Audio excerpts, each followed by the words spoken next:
একটা সময় ছিল যখন পশ্চিমবঙ্গ মানেই ছিল একটাই নাম, একটাই দল, একটাই রাজনীতি, যার নাম তৃণমূল। কিন্তু সময় বদলায়, মানুষ বদলায়, আর বদলায় রাজনীতির সমীকরণ। 2011 সালে পশ্চিমবঙ্গ দেখেছিল এক ঐতিহাসিক পরিবর্তন। দীর্ঘ 34 বছরের শাসনের অবসান। কিন্তু 10 বছরের বেশি সময় পেরিয়ে যাওয়ার পর আজ একটা প্রশ্ন ঘুরছে মানুষের মনে, এবার কি আবার পরিবর্তন হবে? একটা সময় পশ্চিমবঙ্গয় বিজেপি ছিল প্রায় অদৃশ্য, কিন্তু 2014 তারপর 2019 হঠাৎ করেই বদলে গেল ছবিটা। লোকসভা নির্বাচনে বিজেপি পেয়ে গেল 18টি আসন। এটা শুধু সংখ্যা না, এটা ছিল এক বড় বার্তা। পশ্চিমবঙ্গ বদলাচ্ছে, দেশ জুড়ে শক্তিশালী নেতৃত্ব, উন্নয়নের প্রতিশ্রুতি এবং বড় বড় প্রকল্প। অনেকেই মনে করেন কেন্দ্র ও রাজ্য একই দলের হলে উন্নয়ন আরও দ্রুত হয়। বিভিন্ন সময়ে সামনে এসেছে দুর্নীতির অভিযোগ। এই ঘটনাগুলো মানুষের মনে সন্দেহ তৈরি করেছে। পরিবর্তন কি দরকার? আজকের যুব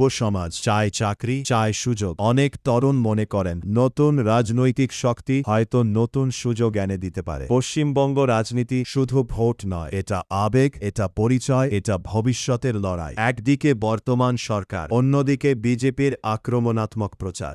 ভোট মানেই শুধু জনপ্রিয়তা নয়, এটা এক জটিল সমীকরণ। গ্রাম বনাম শহর, সংখ্যালঘু বনাম সংখ্যা গরিষ্ঠ ভোট, যুব বনাম প্রবীণ ভোটার, এই প্রতিটা ফ্যাক্টরি ঠিক করে কে জিতবে। কিন্তু সবকিছু এত সহজ না। বিজেপির সামনে বড় চ্যালেঞ্জ, শক্তিশালী স্থানীয় সংগঠন গড়া, আঞ্চলিক আবেগ সামলানো, মানুষের আস্থা অর্জন করা। কারণ পশ্চিমবঙ্গের মানুষ সহজেই কাউকে বিশ্বাস করে না। ভোটের আসল যুদ্ধ হয় মাটিতে, কে মানুষের পাশে দাঁড়াচ্ছে, কে সমস্যার সমাধান করছে। এই প্রশ্নই ঠিক করে দেয়া ফলাফল। আজকের যুগে রাজনীতি শুধু মিটিং মিছিল না, ফেসবুক, ইউটিউব, হোয়াটসঅ্যাপ সবই হয়ে গেছে অস্ত্র। বিজেপি এই ক্ষেত্রে অনেকটাই এগিয়ে। ভোট শুধু সংখ্যা নয়, এটা একটা মনস্তাত্ত্বিক খেলা। মানুষ কি ভাবছে, কাকে বিশ্বাস করছে, কাকে ভয় পাচ্ছে, এই সব কিছু মিলিয়েই তৈরি হয় ফলাফল। উত্তরটা সহজ নয়, কিন্তু অসম্ভবও নয়। কারণ পরিবর্তনের ইচ্ছা যদি বাড়ে, যদি ভোটের হিসাব মেলে, যদি সংগঠন শক্তিশালী হয়, তাহলে